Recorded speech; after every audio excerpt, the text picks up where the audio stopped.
I found the list on a Tuesday.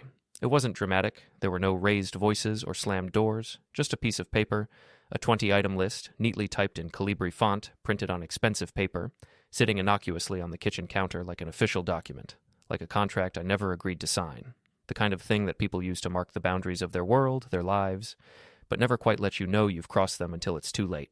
The list was stark. 1. Location sharing enabled at all times. No exceptions. Rule 2. Daily check-ins every 3 hours, including during work hours. Rule 3. All social media passwords shared and accessible.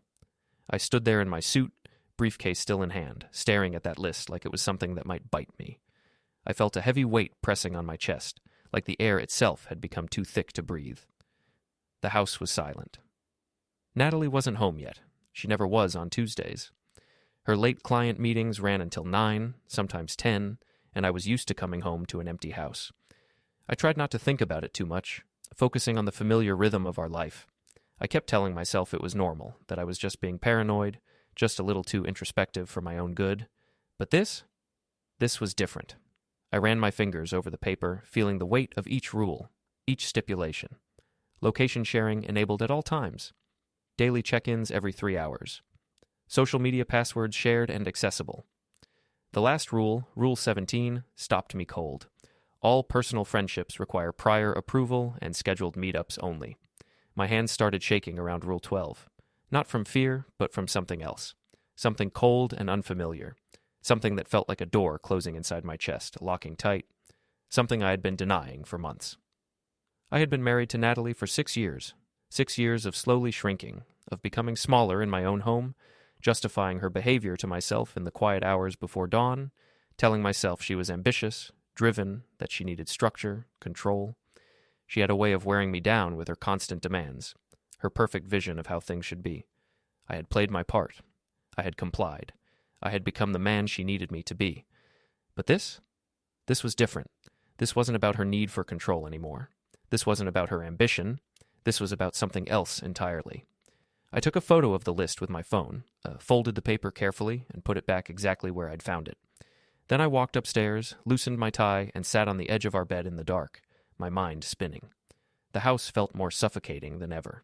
It felt like the walls were closing in around me, as if every corner of the house was witnessing the collapse of something that I had once believed was solid, unbreakable. Frank Morrison, age 42, former VP of Technology at Zenith Systems, now a freelance consultant making more money than I knew what to do with. Smart enough to build algorithms that predicted market trends. Too stupid to see what was happening in my own marriage. I stared at the dark ceiling for a long time, but my thoughts wouldn't settle. My life had become a set of increasingly absurd rules that had been imposed upon me. I had become someone who was reacting, not living, reacting to Natalie's requests, her demands, reacting to her mood swings, her late-night phone calls, her insistence on being in control of every aspect of our relationship. But this list, this was a line in the sand. It wasn't just about the things she wanted me to do anymore. It was about control over every part of me, every moment of my life. I heard the front door open at 9:30. Natalie was home. The sound of her heels on the hardwood floor echoed through the house, that confident click, click, click that used to make me smile. Now it sounded like a countdown, the ticking of a clock that was moving faster than I could keep up with. "Frank," she called from downstairs, "did you see the list?" I stood up slowly and walked downstairs, feeling like I was walking through molasses.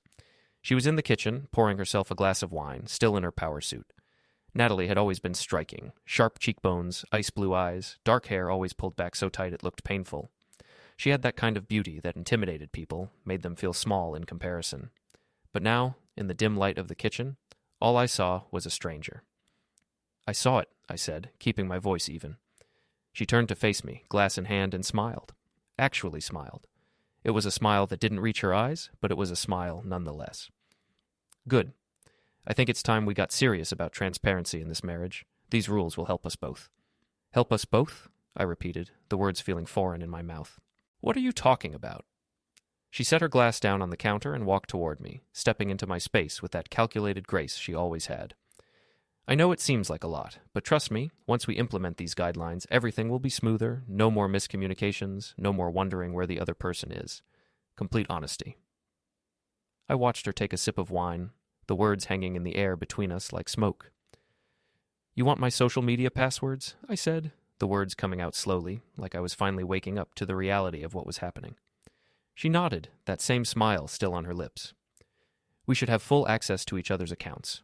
Don't you agree? And I need to check in every 3 hours, I said, my voice low, testing the waters. It's not checking in, Frank. It's connection. Staying present with each other throughout the day. She set down her glass and walked toward me, her hands on my chest now, that all too familiar look in her eyes. I'm doing this for us. You understand that, right? I looked into her eyes, and for the first time in a long time, I saw nothing there. Nothing warm, nothing real. Just calculation.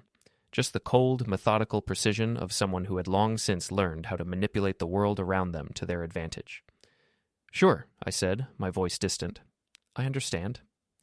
She kissed my cheek, a soft peck that felt like a formality. I knew you would. We'll start tomorrow. I already downloaded the tracking app on your phone. You already? My voice caught, but I didn't have it in me to argue. It's called Covenant, she interrupted, her voice bright.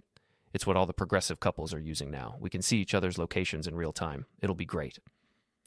I stood there, frozen for a moment, as the weight of her words settled in. I wasn't allowed my privacy anymore. I wasn't allowed space. The things I thought I had a right to, my time, my thoughts, my life, were no longer mine. She walked past me, heading up the stairs. I'm going to shower, she said. Long day. I stood in the kitchen alone for a few moments, listening to the water run above my head.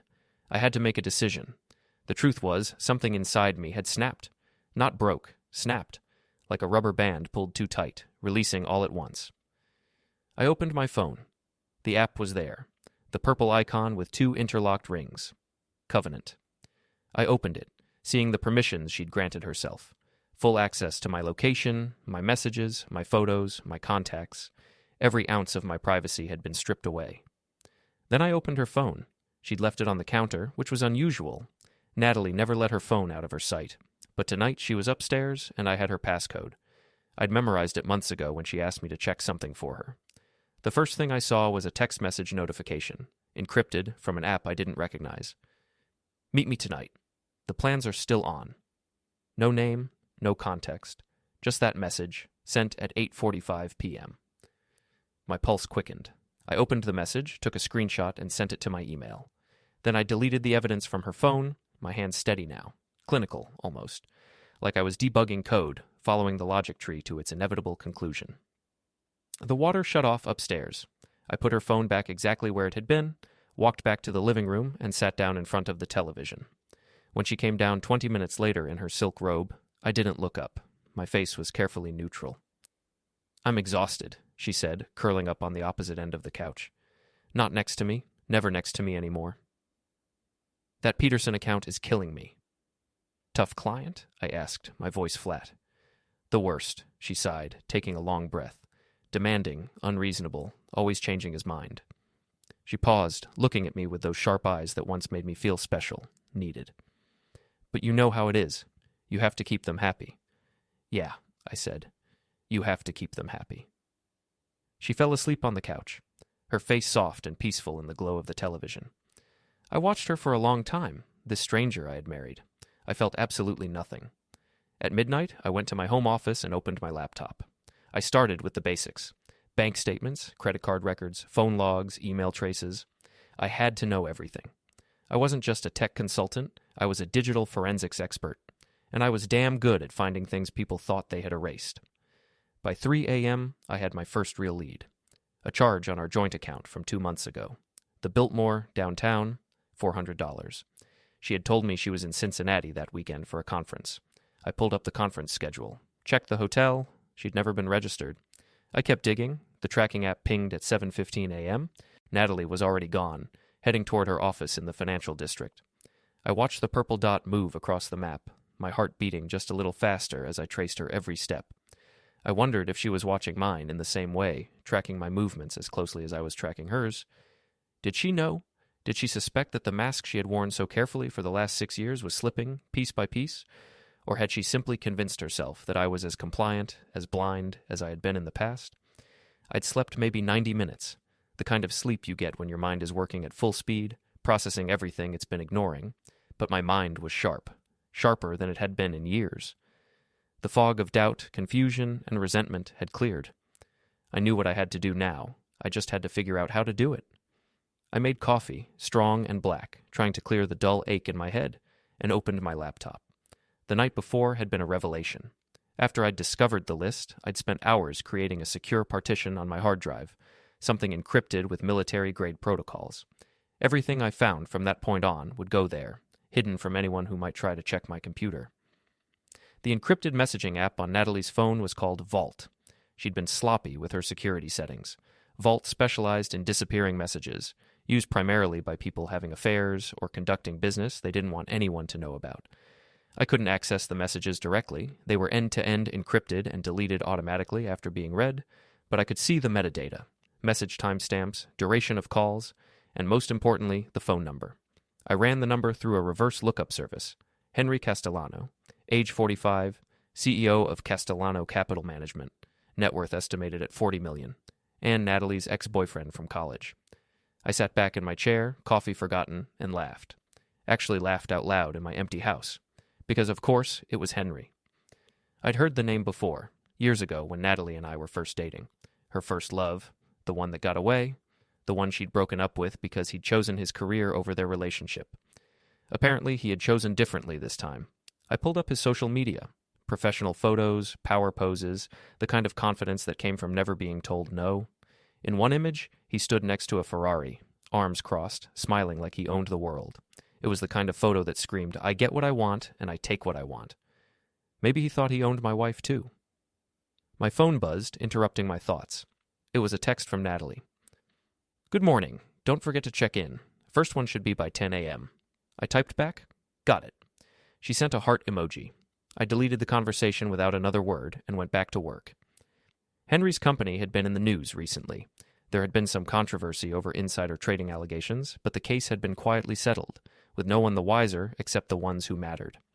I dug through SEC filings, waded through dense legal language, and found something interesting buried in the footnotes. Castellano Capital had a subsidiary account. Offshore, Cayman Islands. The kind of account you used when you didn't want anyone tracking your money. I made a note of it. At 9:30, I called Joanne. Joanne Martinez had been my best friend since 3rd grade. We'd grown up on the same block, built tree forts together, survived the hell of middle school as allies. She'd moved to Portland after college and had made a career as a corporate lawyer. We'd stayed in touch all these years, but lately our conversations had become fewer and farther between. I'd never told her the truth about my marriage before, but now she was the only one I could turn to. Frank Morrison, she answered, her voice warm but clipped.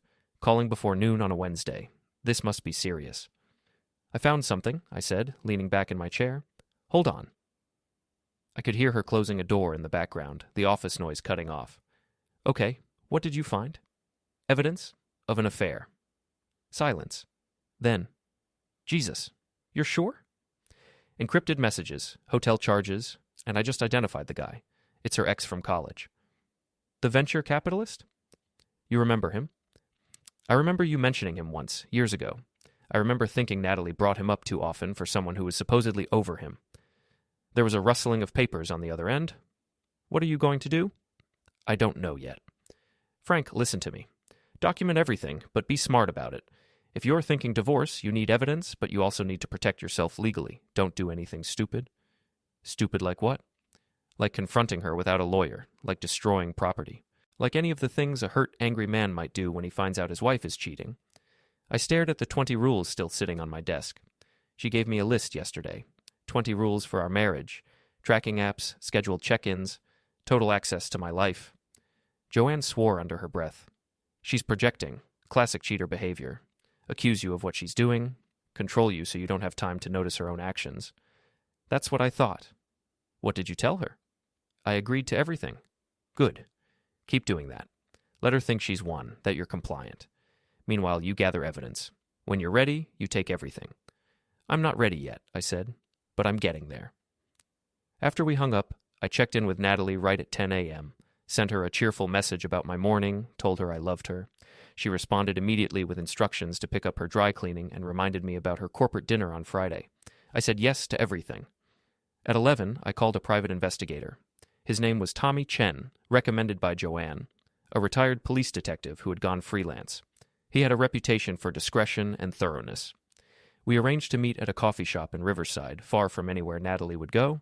Tommy was in his 50s, with graying hair and quiet eyes that missed nothing. He listened while I explained the situation.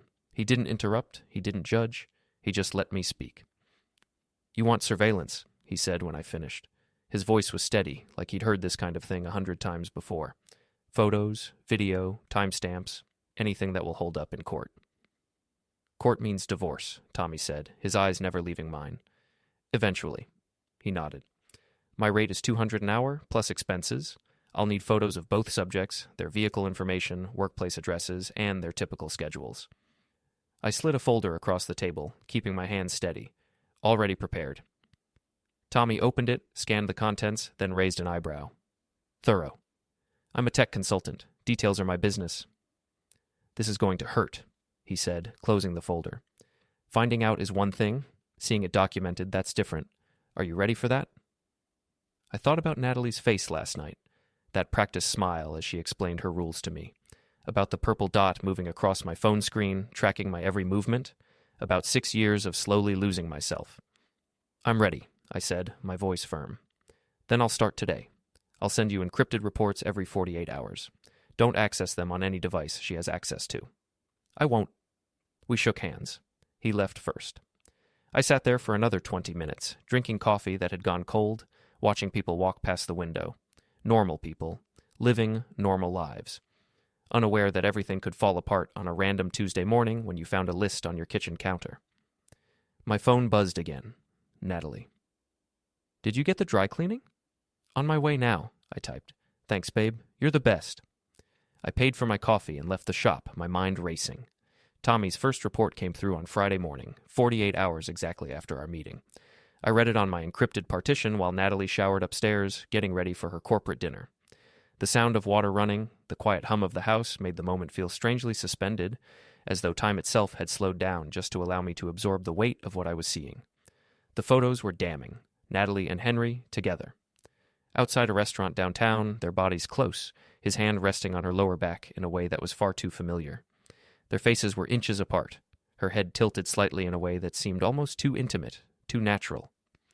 The timestamp read, Thursday, 6:30 p.m., the same evening she had told me she was working late on the Peterson account. I stared at the photo, and for a brief moment, the world around me blurred. I had already known, of course. The app, the texts, the calls I had tracked, it all pointed to something darker, something hidden. But seeing it, seeing them together, so openly affectionate, it hit me like a punch to the gut. More photos followed. Henry's black Mercedes parked outside the Meridian Hotel. The timestamp read 7:45 p.m. Natalie entered the hotel alone, her silhouette unmistakable. She paused at the door, checking her phone briefly before walking inside. I clenched my jaw as I scrolled down. At 10:30 p.m., the photos showed her and Henry exiting the hotel. Her hair was slightly mussed, her makeup touched up, but clearly not as pristine as when she'd first left the house.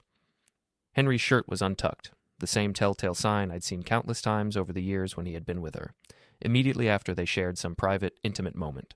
I felt the familiar pang of betrayal, but I didn't let it affect me. I couldn't. Not now. Tommy's notes were clinical, detached. Subjects arrived separately, met in the lobby, proceeded to room 847, registered under name H. Carter, paid cash, exited together, separate vehicles. Subject N went directly home. I stared at that last line, letting the finality of it wash over me. She had come home to me at 11 p.m. She kissed my forehead, told me she was exhausted from client negotiations, and then, just like that, she had gone to bed beside me, slipping into the sheets like nothing had happened, as if I wouldn't notice, as if the lies hadn't already started to show cracks. "Frank?" Natalie's voice came from upstairs, interrupting my thoughts. "Can you help me with my zipper?" I closed the laptop, took a breath, and walked upstairs. My legs felt heavy, as though they were leading me into some kind of trap I couldn't avoid. She stood in front of the mirror in a black evening gown, her posture perfect, her figure draped in fabric that clung to her like it had been made for her. It wasn't new, but she was always stunning in those outfits, powerful, commanding, a woman who never seemed to want for anything. I stepped behind her, pulling the zipper up slowly, deliberately, my hands resting on her shoulders for just a moment longer than necessary. "You look beautiful," I said, the words feeling too easy, too hollow. She smiled at me in the mirror. It was a real smile, wasn't it?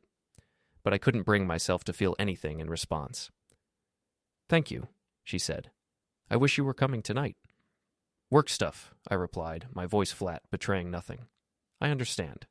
"Gerf, these dinners are so boring anyway," she said, adjusting my collar. "Just schmoozing with clients, pretending to care about their golf handicaps." She smiled again, but I noticed the way her lips barely parted, the slight tightness around her eyes. It wasn't a genuine smile. It was a performance. "What are you doing tonight?" she asked, turning back to adjust her lipstick.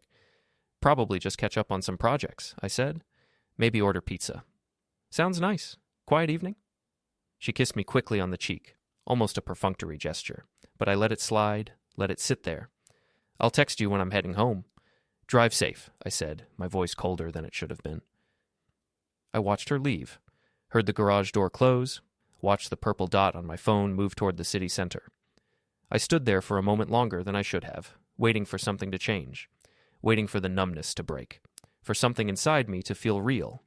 But nothing came. I picked up my phone and dialed Tommy. "She just left for a dinner," I said, trying to keep my voice level. "Corporate event at the Riverside Country Club." "Want me on it?" Tommy asked, his voice smooth but direct, as if he had already assumed I would call him. "Please," I said. 2 hours later, Tommy sent another message. "She's not at the country club. She's at Castellano's penthouse. Harbor Towers, Unit 4501, sending photos." The photos loaded quickly. I leaned in, my breath catching in my throat. There was Natalie, entering the building in her evening gown. Henry was there, opening the door for her. His suit looked sharp, but there was a certain hunger in the way he pulled her inside. The angle was from across the street, perfectly clear, the lighting just right. I sat in my dark living room and felt something cold settle in my chest. It wasn't anger anymore. It wasn't rage. It was something far colder, far more calculated. Something that was waiting, lurking, until the moment was right. I wasn't a man driven by blind fury anymore. Now I was methodical, patient, watching everything unfold, waiting for the right moment to act. I opened my laptop and began working. The following hours were a blur of cold analysis. I filed the photos, time-stamped them, cross-referenced the address with building security footage. I needed more than just this. This wasn't enough. I couldn't let it end here. My mind raced with possibilities, with calculations. What would she do next? What would I do? The truth was, I had been so careful for so long, trying to keep the peace, trying to hold everything together. But now I was beyond pretending. Now I was ready to tear it all apart. And as the night dragged on, I realized I was no longer the man she married. I wasn't the compliant, easygoing husband anymore. I was something else. A man who could see the truth for what it was. A man willing to fight for his own life, even if it meant facing the darkest parts of it. I opened my phone again. Natalie's purple dot was still moving through the city, but for now, I wasn't going to chase her. I was going to let her think she was in control, let her believe she had won. The pieces were all falling into place. I just had to let the game continue. Over the next week, I became a ghost in my own life. I followed every rule on Natalie's list, checked in every 3 hours, shared my location without question, sent her cheerful, loving messages just as if nothing had changed. I played the part of the perfect, compliant husband, just as she expected. The person she thought she still controlled, still possessed. But every night, while she slept beside me, I dismantled her life piece by piece, building a case that would prove everything I had suspected, and more. The bank statements were the first piece of the puzzle. At first, it was just small transfers, nothing too alarming, nothing that screamed betrayal. But as I dug deeper, patterns began to emerge, the numbers telling a story that didn't align with the picture Natalie had painted for me. Every 2 weeks, without fail, Natalie transferred $5,000 from our joint account to a secondary account I'd never known existed. At first, I thought it was a mistake, maybe a savings fund or something she had set up without telling me, but as I kept going, it became clear. Over the last 18 months, she had moved over $180,000 out of our joint account. I traced the secondary account. It was in her name only, opened at a small private bank downtown. There were no records of it ever being mentioned to me. The statements showed regular withdrawals, too many withdrawals, hotels, restaurants, flights. I froze when I saw the first one. In March, she had booked 2 tickets to Bermuda. She had told me she was going to a women's leadership conference in Denver that same weekend. In July, 2 tickets to Napa Valley. She had told me it was a solo yoga retreat, an opportunity for her to recharge. Last month, 2 tickets to the Bahamas. The departure date was in 3 weeks, but she hadn't mentioned a thing about it to me. I downloaded every statement, every receipt, every transaction record from that account. I created a spreadsheet, color-coded and cross-referenced. I built a timeline of her affair that spanned nearly 2 years. 2 years. While I had been working tirelessly, building my consulting business, trying to be a good husband, a good provider, she had been systematically lying to me and stealing from us to fund her secret life. Every dollar moved, every hotel reservation made, every lie she had told was cataloged in the spreadsheet. It felt like I was watching the slow unraveling of everything I thought I knew. Every number, every timestamp, only deepened the pit in my stomach. But I couldn't stop now. I couldn't look away. Tommy's reports kept coming, each one a little more damning than the last. Photos of them together at restaurants, always in public, always so careful. Video footage of them kissing in parking garages, hidden in plain sight, as if the world didn't matter. Hotel receipts for nights spent together, always somewhere I wasn't allowed to know about, in places I never thought to question. Then, one evening, Tommy sent me something else. It was a recording, audio only. He had gotten close enough to capture them talking outside a wine bar. Natalie's voice. I don't know how much longer I can keep this up. Henry's voice. Just a little longer. Once the Bahamas trip is done, we'll figure out the rest. He suspects nothing? Frank? Please. He's too busy being grateful I haven't left him yet. Laughter. Both of them laughing together, so freely, so easily, like they had no fear of being caught. I played that recording 3 times in my dark office, memorizing every word, every inflection, each laugh, each pause, each heartbeat between them. I could almost feel the electricity between them as it charged the air, tangible and real, and I could feel the rage building, cold and controlled, inside me. But even more than that, I felt a deep sense of betrayal, because while I had been caught in this quiet, suffocating storm, they had been free to enjoy it all, to live in the lies they had so carefully crafted. Once the recording was safely stored on my encrypted drive, I deleted it from my phone. It was there, hidden in the depths of the digital world, but not for her to find. I would hold on to it for the right time. Thursday night came, and dinner was as uneventful as I expected. We sat down in the quiet of the dining room, her chatter about clients filling the space between us. It was like we were actors in a play, performing our lines, knowing the script by heart, but feeling the emptiness in every exchange.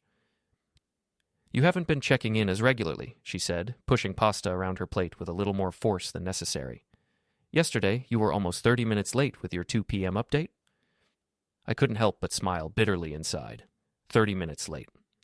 She had already been tracking my every movement, checking the app to see when I'd sent the update, but I had been busy with something else. Sorry, I said, keeping my voice neutral. Got caught up in a client call. That's not an excuse, Frank. Her tone grew firmer. The rules exist for a reason. We agreed to this structure. You're right, I said, my voice still soft, my face carefully neutral. I'll be more careful. She reached across the table, her fingers brushing mine as she squeezed my hand with that false intimacy, that practiced affection. I'm not trying to be controlling, she said. I just want us to be accountable to each other. Transparency, remember? Transparency, I echoed, my voice like ice. That night, I made my first transfer. $500,000. From our joint investment account to a new account in my name only at a different bank, under a business LLC I'd established that morning. The money had come from my bonuses, my consulting fees, my investments. Natalie had contributed maybe 15% of our total savings. This, the money that she thought she was taking from me, would be the money I would use to take back what was mine. I wasn't going to drain us entirely. I wasn't a monster. I would leave her enough to survive, enough to continue her life. But she would no longer have access to my hard-earned money. I wouldn't fund her affair any longer. It was legal, clean, documented. Every transaction, every move was calculated. The money was no longer just a resource for her to use at her whim. It was mine now. I sent her a text before bed, just another part of the act. Good night, I love you. She sent back a heart emoji, and then, as she turned off the lights and went to sleep beside me, I lay awake, knowing that tomorrow I would dig even deeper. Tommy called me on a Monday morning, early enough that Natalie was still asleep upstairs. I found something else, he said, about Henry. I took the call in my car, parked at the end of our driveway. What kind of something? The kind that could put him in prison. You want the details now or in person? Now. Castellano Capital Management has been running a shell game with investor money. Multiple offshore accounts, fake transactions, inflated returns, classic Ponzi structure. They've been doing it for at least 3 years, maybe longer. My heart rate picked up. You have proof? I have documentation. Account numbers, transfer records, emails. I've been tracking his business operations as part of the surveillance. This fell into my lap. How solid is it? Solid enough that the SEC would be very interested. Also solid enough that his investors would crucify him if they found out. I sat in silence, watching the sunrise through my windshield, thinking through the implications. Send me everything, I said finally. But keep it quiet for now. I'm not ready to use it yet. Understood. Report coming through this afternoon. After we hung up, I sat there a while longer. A plan was forming, intricate and precise, like the algorithms I used to write. Every piece connecting, every variable accounted for. I wasn't going to just divorce Natalie. I wasn't going to just expose the affair. I was going to erase both of them completely. At breakfast, Natalie scrolled through her phone while eating yogurt. I need to travel for work next month, she said, not looking up. Week-long trip, client site visits. Where? Various locations. I'll send you my itinerary. The Bahamas trip. I'd been waiting for her to mention it. That's a long time, I said carefully. I know, but it's important. Big account. She finally looked at me. You'll be okay by yourself? I'll manage. She smiled. I know you will. You're very self-sufficient these days. I wondered if she'd noticed the changes. How I'd stopped asking her about her day, how I no longer suggested date nights or weekend trips, how I'd become polite and distant, a roommate instead of a husband. If she noticed, she didn't care. She was too focused on her phone, probably texting Henry, planning their week in paradise. I need to run to the office today, I said. Client emergency. On a Monday? They're in Australia, time zones. I stood, grabbed my keys. I'll be back by dinner. Don't forget to check in. I won't. I drove to the city, but not to any office. I went to a lawyer's office instead. His name was Richard Pearson, recommended by Joanne. 55 years old, 30 years of family law experience, reputation for being ruthless when necessary. His office was all dark wood and leather, expensive and intimidating. He sat behind a desk that probably cost more than my car and listened while I explained everything. You've documented the affair, he said when I finished, extensively. And the financial impropriety. Every transaction. And you want a divorce, but you want to wait. Until after her trip. Let her go to the Bahamas with Henry. Let her think she's gotten away with it. Then I file. Richard steepled his fingers. That's unusual. Most people want to move immediately once they have evidence. I want this to hurt, I said. I want her to come home thinking everything is fine, thinking she's won, and then I want to take everything away. He studied me for a long moment. You're angry. I'm done being controlled. Good. Anger is useful, as long as it's focused. He pulled out a legal pad. Let's talk about asset division and timeline. We spent 2 hours going through everything. My business, our house, the investments, the retirement accounts. In California, it was community property, 50-50 split by default. But with evidence of infidelity and financial betrayal, we could argue for a different division. The court will consider her use of marital funds for the affair, Richard said. That's dissipation of assets. We can claim she owes you restitution. How much? Depends on what we can prove. But based on what you've shown me, maybe half of what she spent. $90,000, give or take. I want the house. You'll have to buy out her share. I'll pay it. He made notes. What about the business, your consulting practice? That's mine. Started it before we married, kept it separate. She's never been involved. Good. Clean separation there. More notes. When do you want to file? 3 weeks from today, the Monday after she gets back from her trip. And you want her served how? At her office, public, in front of her colleagues. Richard raised an eyebrow. That's aggressive. She gave me 20 rules for our marriage while she was sleeping with another man. Aggressive is what she deserves. Fair enough. He closed his legal pad. I'll start drafting the papers. We'll be ready when you are. I left his office feeling lighter than I had in weeks. The plan was in motion. All I had to do now was wait. The house started falling apart slowly, deliberately. I stopped doing the grocery shopping, stopped cooking elaborate meals, stopped cleaning beyond the bare minimum. When Natalie asked me to handle something, I'd agree and then simply not do it. Her dry cleaning stayed at the shop. The landscapers never got called back. The trash bins piled up. Frank, what's going on? She asked one evening, standing in the kitchen surrounded by dirty dishes. You've been so distant lately.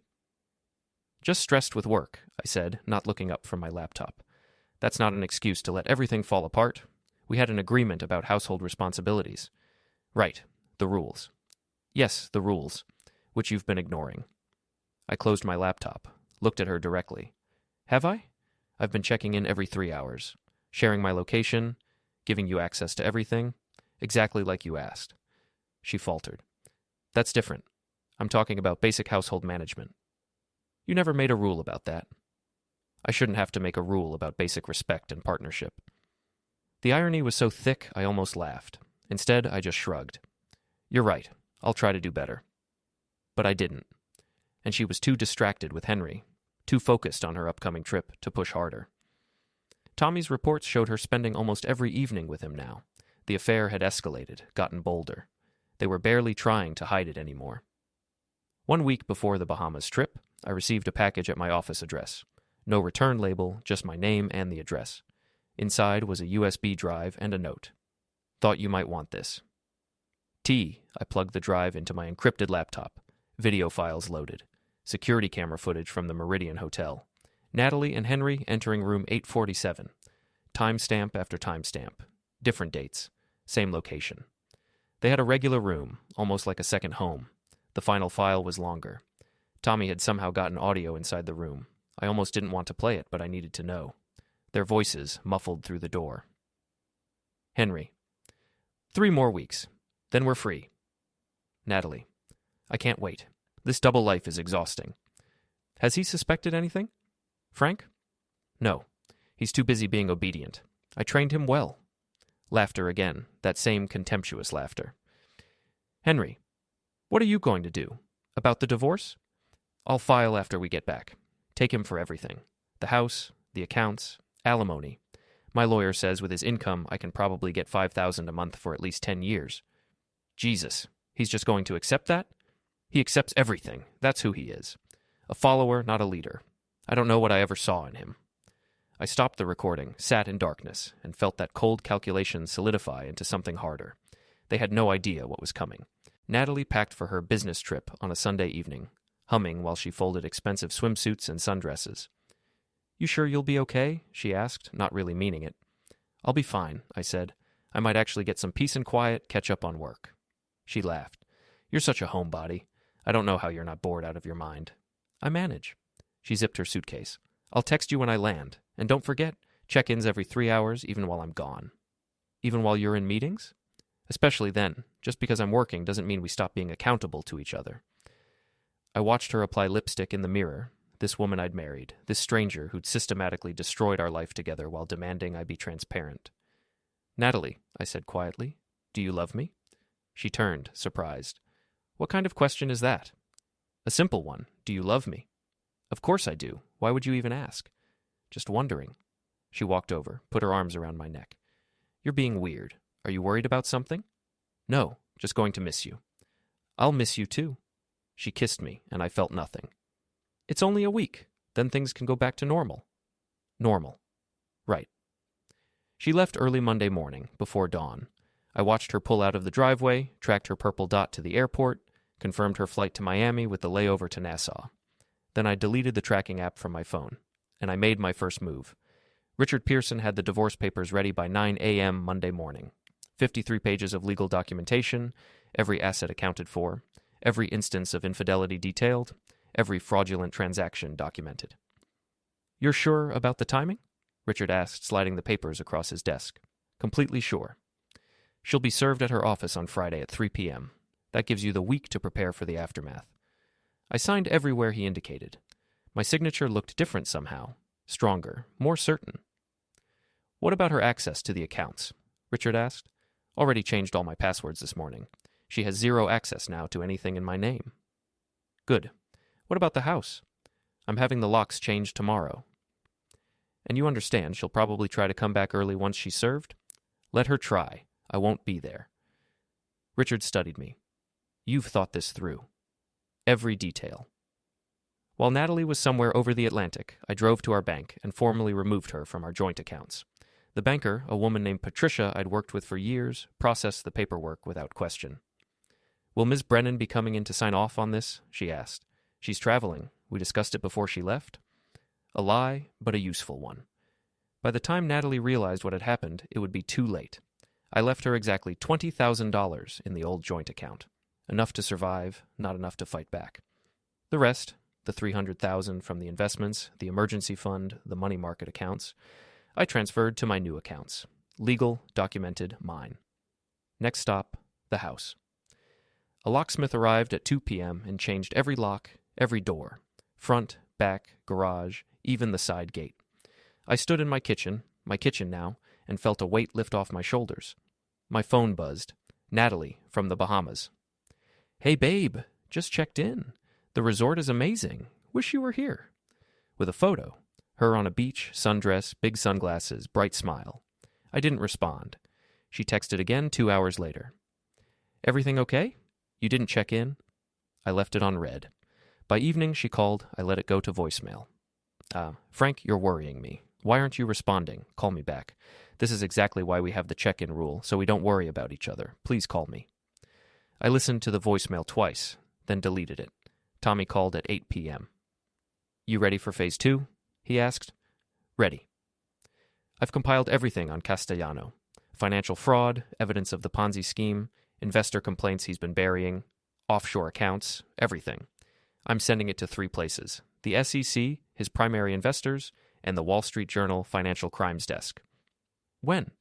Tomorrow morning, 9 a.m. Do it. This is going to destroy him, you know. Prison time, most likely. Years of it. I know. Just making sure you're comfortable with that. I'm comfortable. After we hung up, I poured myself a scotch and sat on my back patio. The night was cool, quiet. No purple dot tracking my movements, no rules, no check-ins. For the first time in 6 years, I was free. By Wednesday morning, Henry's world was burning. The SEC announced an investigation into Castellano Capital Management. The Wall Street Journal ran a front-page story. Hedge fund CEO accused of massive investor fraud. His investors filed an emergency injunction, freezing his accounts. By Wednesday afternoon, federal agents raided his offices. By Wednesday evening, he was arrested. I watched the news coverage from my hotel room downtown. I checked in Tuesday morning, using a different name, cash payment, completely invisible. Henry's face on television, walking out in handcuffs, reporters shouting questions, his lawyer making a statement about presumption of innocence and cooperating with authorities. My phone buzzed constantly. Natalie calling, texting, increasingly frantic. "Frank, something terrible has happened. Please call me." "I need to come home early. Please answer your phone." "Where are you? The tracking app says you're offline. What's going on?" I ignored all of it. Thursday morning, I received an email from Tommy. Photos from the Bahamas. Natalie and Henry on the beach, holding hands. Natalie sunbathing topless at their private villa. The two of them at dinner, kissing across the table. The photos were dated Monday through Wednesday. She'd been living her fantasy while her life collapsed at home. Thursday afternoon, Henry posted bail, $5 million secured by his penthouse. Thursday evening, his primary investor held a press conference. $40 million missing. Dozens of families ruined. Retirement accounts evaporated. The investor, an older man with trembling hands, called Henry a monster. I watched it all unfold with the detachment of someone watching a movie. This was justice, clean and precise. Friday morning arrived, the day Natalie would be served. I drove back to the house one last time, walking through rooms that felt like they belonged to someone else's life. I'd already moved my essentials to a short-term rental across town. The house would go on the market next week. At 2:45 p.m., I received a text from Richard's paralegal. "Process server is in position." I sat in my car outside Natalie's office building and waited. At 3 p.m. exactly, my phone rang. "Natalie," I answered this time. "Frank, finally, where have you been? I've been trying to reach you for days." "I've been busy." "Busy?" "Frank, everything is falling apart. Henry was arrested. Did you see the news? I need to come home. You need to go to your office." Silence. "What?"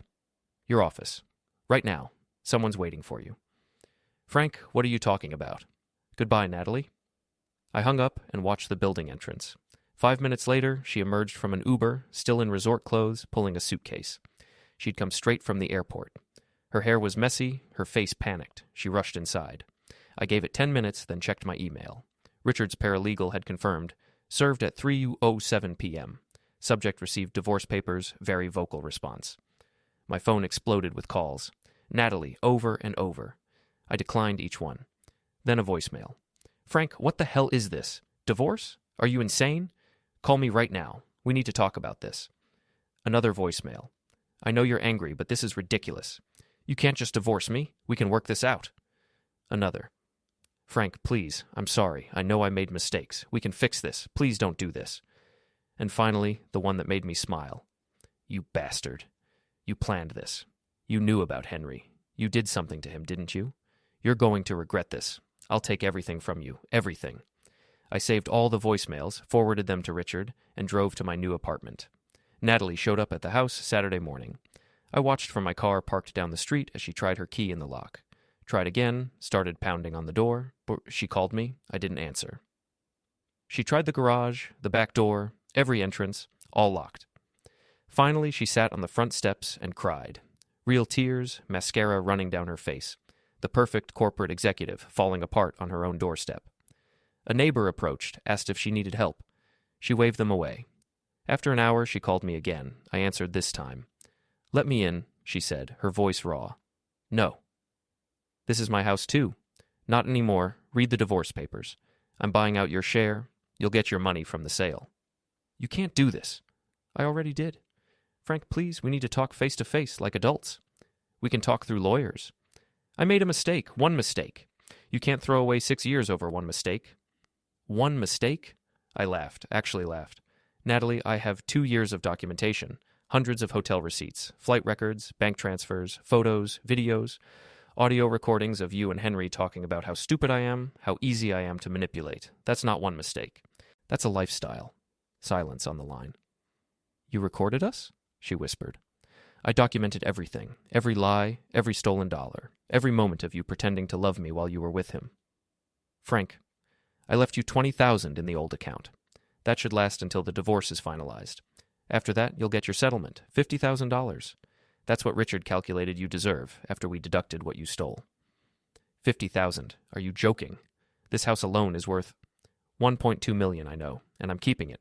You'll get $50,000 and nothing else. I'll fight this. I'll get a lawyer who'll what? Look at the evidence I have. Tell a judge how you committed adultery for 2 years and embezzled marital funds? Please, do that. Make this public. I'd love to see you explain it to everyone at your office. She was sobbing now.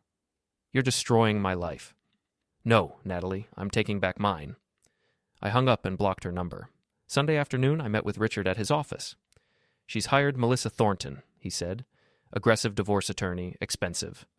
With what money? Presumably, she still has access to something.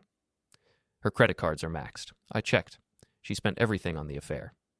Richard smiled slightly. Then Ms. Thornton is going to be disappointed when she doesn't get paid. What's our timeline?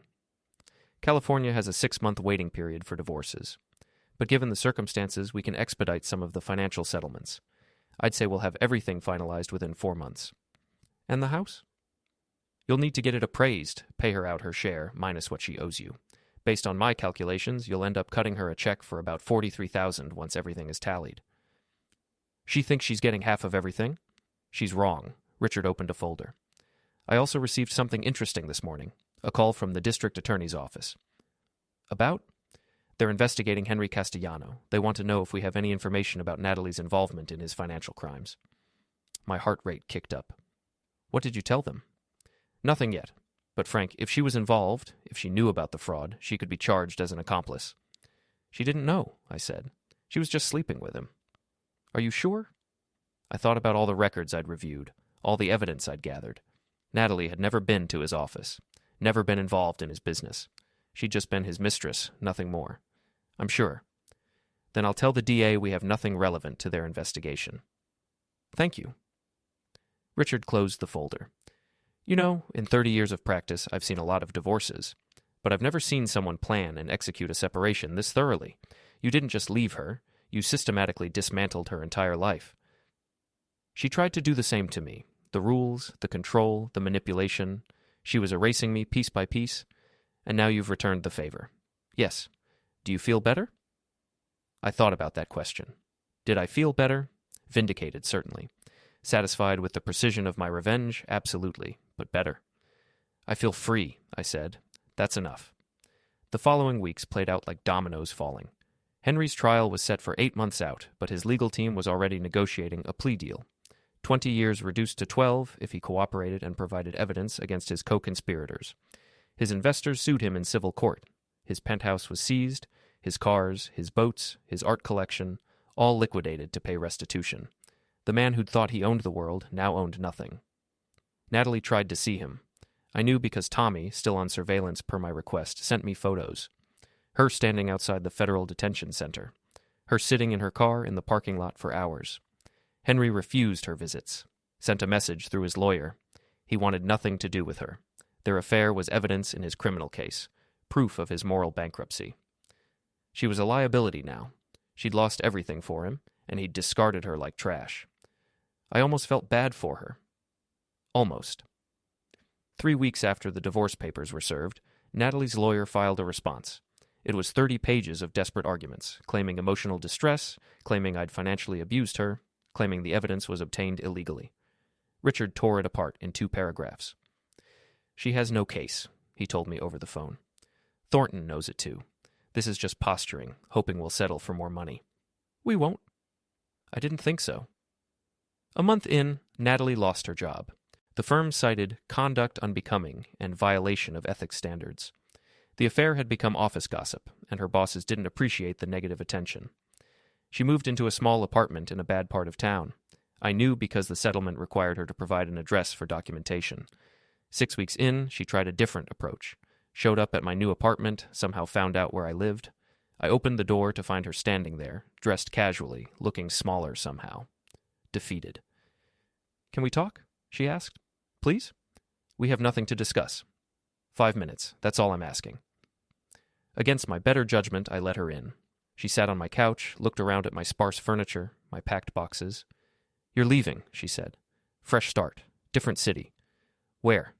Somewhere you won't be. She flinched. Frank, I know I hurt you. I know I destroyed us. But did you have to destroy me too? I didn't destroy you, Natalie. You destroyed yourself. I just documented it. Henry's going to prison. I lost my job. I lost everything. You still have your health, your education, your life. That's more than a lot of people get. Is there any part of you that still cares? At all?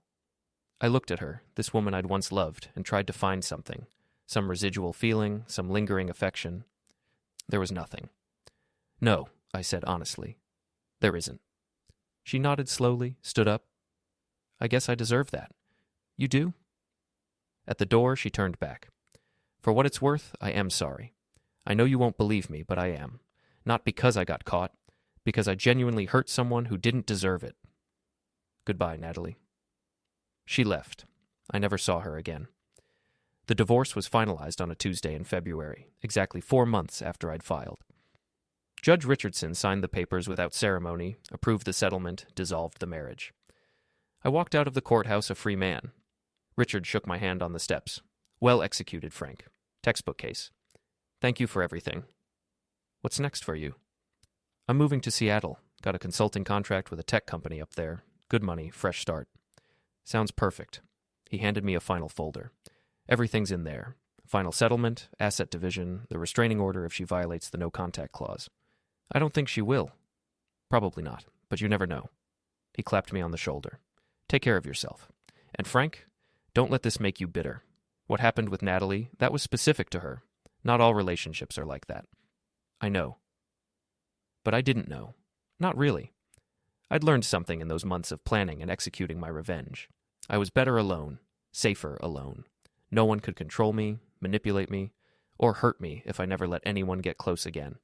I drove to my storage unit, loaded the last of my boxes into my truck. Everything I owned fit into 10 boxes and 3 suitcases.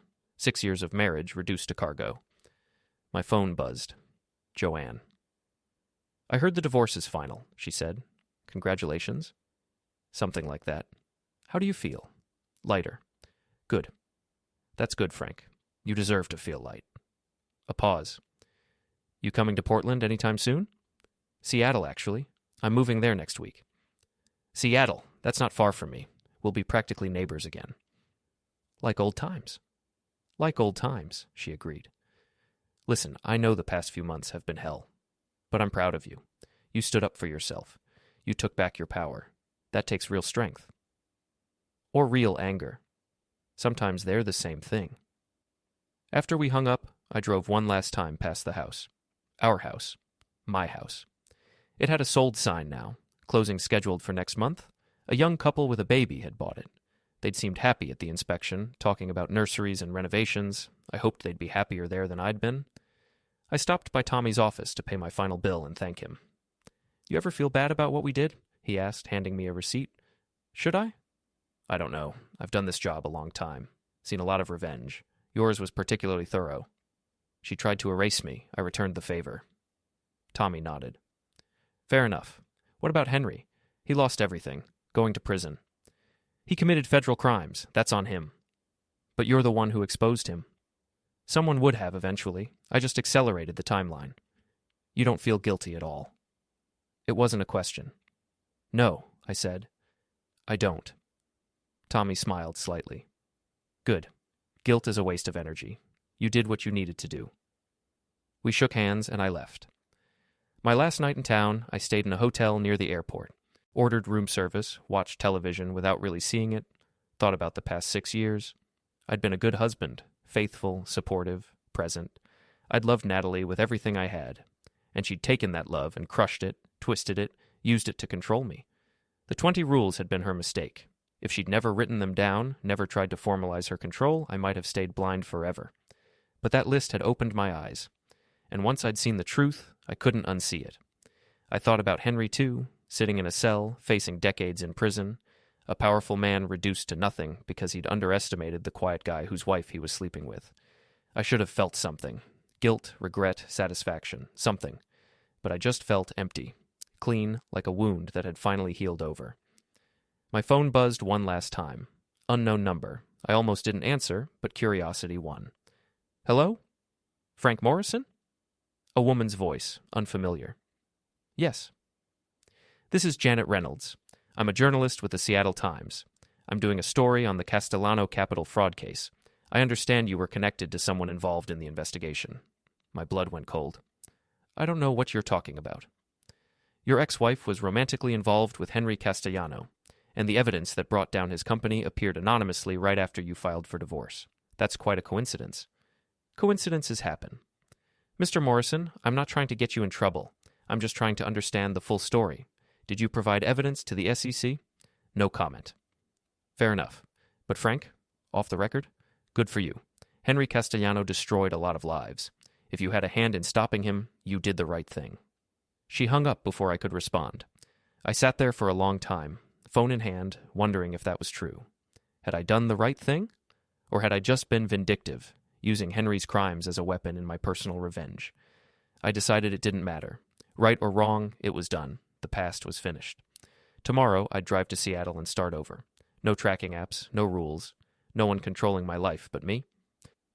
I slept well that night, better than I had in years. Seattle welcomed me with rain. I found an apartment in Capitol Hill, small but comfortable, with a view of the skyline. Unpacked my boxes, set up my office, started my new consulting contract. The work was good, challenging, interesting, well paid. My clients respected my expertise, valued my insights. No one asked about my personal life. No one cared about my past. I was just Frank Morrison, consultant, living a quiet life in a new city. Months passed. I established routines, morning coffee at a cafe down the street, lunch walks around the neighborhood, evening runs along the waterfront.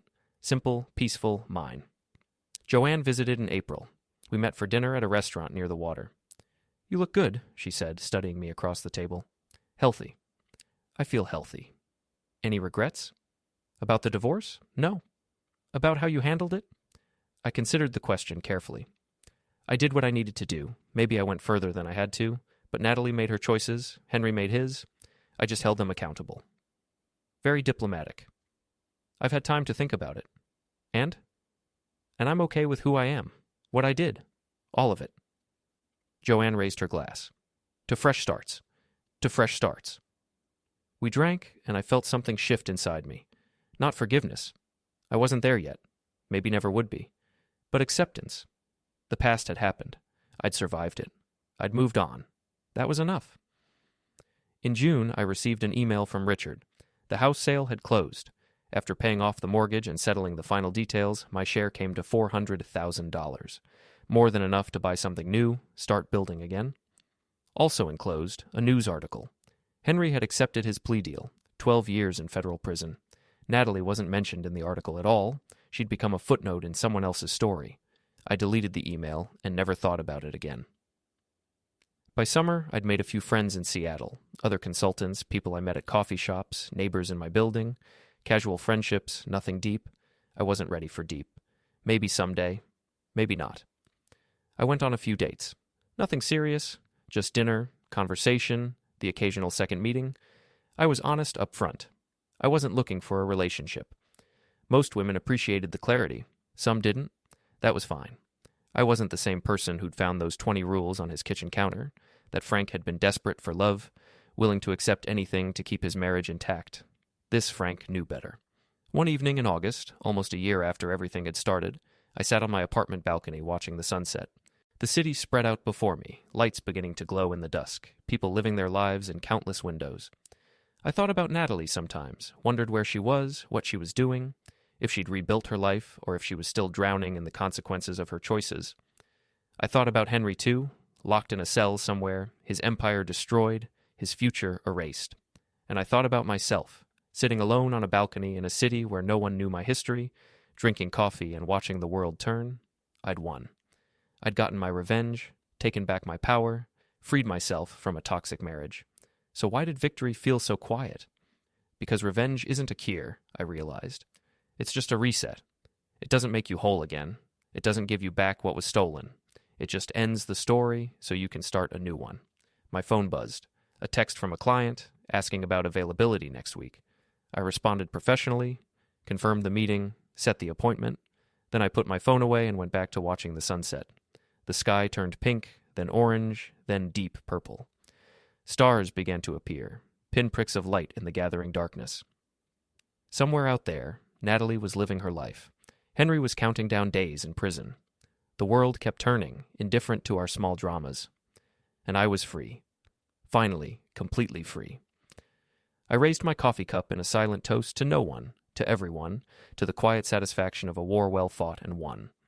The 20 rules were gone, the tracking apps deleted, the marriage dissolved. I'd followed her rules until I didn't need to anymore. Then I'd created one final rule of my own. Never again. I would never again let someone control me. Never again apologize for existing. Never again make myself smaller to make someone else comfortable. That was my rule, the only one that mattered. And I would follow it for the rest of my life. The sunset faded to night. The city lights blazed brighter. I finished my coffee, went inside, and closed the door on the past. Tomorrow would be another day. Another chance to build, to grow, to live on my own terms. And that, I thought, was the best revenge of all.